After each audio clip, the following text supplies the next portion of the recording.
Mormon, chapter 4. And now it came to pass that in the 363 year the Nephites did go up with their armies to battle against the Lamanites out of the land Desolation. And it came to pass that the armies of the Nephites were driven back again to the land of Desolation. And while they were yet weary, a fresh army of the Lamanites did come upon them, and they had a sore battle, insomuch that the Lamanites did take possession of the city Desolation, and did slay many of the Nephites, and did take many prisoners. And the remainder did flee, and join the inhabitants of the city Teancum. Now the city Teancum lay in the borders by the seashore, and it was also near the city Desolation. And it was because the armies of the Nephites went up unto the Lamanites that they began to be smitten, for were it not for that, the Lamanites could have had no power over them. But behold, the judgments of God will overtake the wicked, and it is by the wicked that the wicked are punished. For it is the wicked that stir up the hearts of the children of men unto bloodshed. And it came to pass that the Lamanites did make preparations to come against the city Teancum.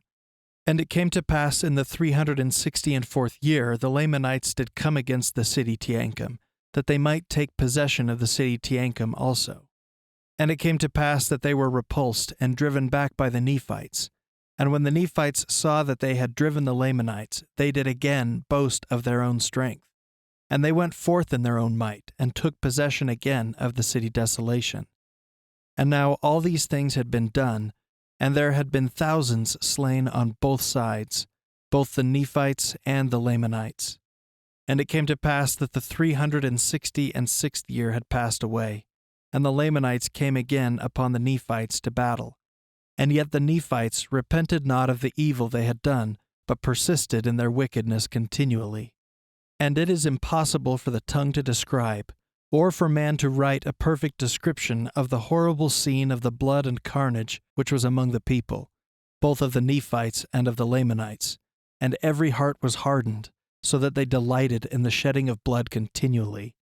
And there never had been so great wickedness among all the children of Lehi, nor even among all the house of Israel, according to the words of the Lord, as was among this people.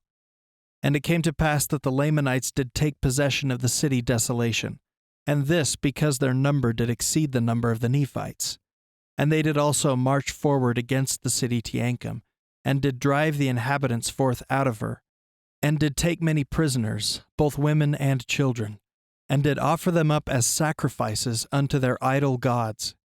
And it came to pass that in the 367th year, the Nephites being angry because the Lamanites had sacrificed their women and their children, that they did go against the Lamanites with exceedingly great anger, insomuch that they did beat again the Lamanites, and drive them out of their lands.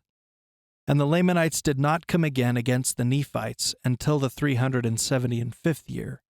And in this year they did come down against the Nephites with all their powers, and they were not numbered because of the greatness of their number.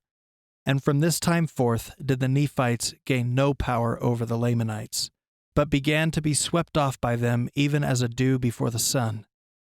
And it came to pass that the Lamanites did come down against the city Desolation, and there was an exceedingly sore battle fought in the land Desolation, in the which they did beat the Nephites. And they fled again from before them, and they came to the city Boaz, and there they did stand against the Lamanites with exceeding boldness, insomuch that the Lamanites did not beat them until they had come again the second time. And when they had come the second time, the Nephites were driven and slaughtered with an exceedingly great slaughter. Their women and their children were again sacrificed unto idols. And it came to pass that the Nephites did again flee from before them, taking all the inhabitants with them, both in towns and villages. And now I, Mormon, seeing that the Lamanites were about to overthrow the land, therefore I did go to the hill Shim, and did take up all the records which Ammoron had hid up unto the Lord.